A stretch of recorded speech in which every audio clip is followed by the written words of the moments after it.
doença. Então ninguém fica autista, ninguém pega autismo. A definição que a gente vai ter hoje é que é um transtorno do neurodesenvolvimento. Então algo deu errado na formação dos neurônios daquela criança. Muita gente acha que não existe autismo, que é modinha. Não existe, é real, tem base biológica.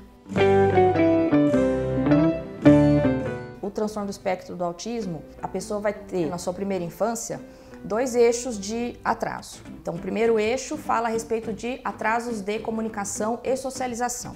Então, aquela criança não adquiriu os marcos de desenvolvimento nas habilidades de socialização e não adquiriu as habilidades de comunicação. E o segundo eixo é a questão de comportamentos de repetição, rotina, rigidez, aquela criança que faz as coisas sempre do mesmo jeito, no mesmo padrão.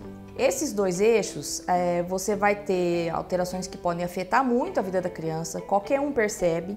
Você pode ter alterações que só a família percebe e você pode ter algumas alterações que a família não percebe, que a gente consegue ver perguntando.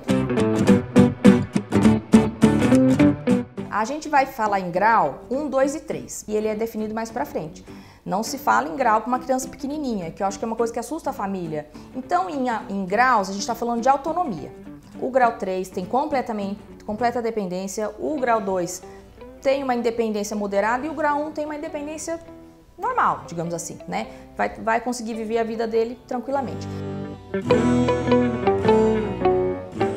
Na criança que você acompanha desde o primeiro dia de vida, você vai acompanhando se ela está adquirindo os marcos do desenvolvimento todos que tem que ter. Então, uma outra coisa que eu quero sempre falar é que não existe o tempo dele. Aí eu vou colher a história desde que essa criança nasceu, na verdade antes, né, do pré-natal, dos antecedentes da família, às vezes, para saber como é que é a genética dessa família. Para diagnóstico e para causa de autismo não se faz exame nenhum, tá? Diagnóstico clínico que a gente fala. A investigação das causas de autismo ainda está muito no começo. A gente sabe que é genético porque 90% das pessoas autistas têm na família, né? Então a gente sabe que é herdado de alguma forma. E lembrando que hoje em dia a gente tem uma estatística de que 1 para cada 54 pessoas é autista. E existe esse predomínio de 4 meninos para cada menina. Como é uma criança que requer muita atenção, é uma criança que eventualmente vai ter crise de choros, né? Alguns são muito agitados, tal. Você percebe que as amizades e as famílias às vezes somem. E é justamente o contrário, né? Essa criança precisa interagir, essa mãe e esse pai precisam da amizade dos amigos, da companhia dos amigos, da companhia dos familiares, né? O que eu sempre quero deixar de dica é que a família que tem uma criança autista, ela quer a companhia dos outros, ela quer esse apoio.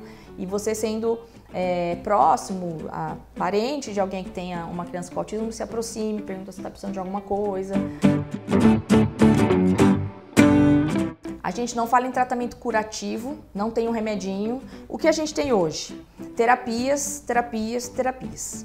Então, para aquela criança que tem essa questão do atraso da comunicação, fazer uma boa fonoaudióloga, bom fonoaudiólogo com a especialização em linguagem. Essa criança tem as questões sociais, então ter uma abordagem da psicologia comportamental. Essa criança que tem as questões sensoriais, ter o acompanhamento de uma terapeuta ocupacional com formação e integração sensorial. Psicopedagogos, né? Então aquela criança que entrou na idade escolar, provavelmente vai ter que ter um apoio, uma adaptação de currículo, minimamente uma orientação para os professores, né?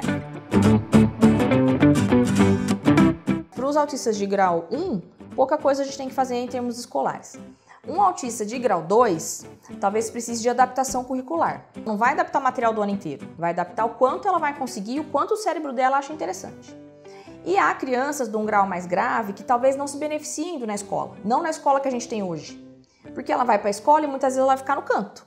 Então a educação especial hoje é o maior problema, digamos assim, em relação ao autismo. Porque 1 para cada 54, né? Então em toda a sala provavelmente o professor vai ter uma. Conscientizar as pessoas é importante porque, como é muito comum, vai acontecer perto de você, num vizinho seu, num parente seu, num filho seu. Então, a gente saber os sinais do transtorno e os sinais precoces, você está ajudando aquele indivíduo. Você não precisa esperar a criança fazer coisas típicas de autista. A gente sempre quer intervir o mais precoce possível. Isso que é importante.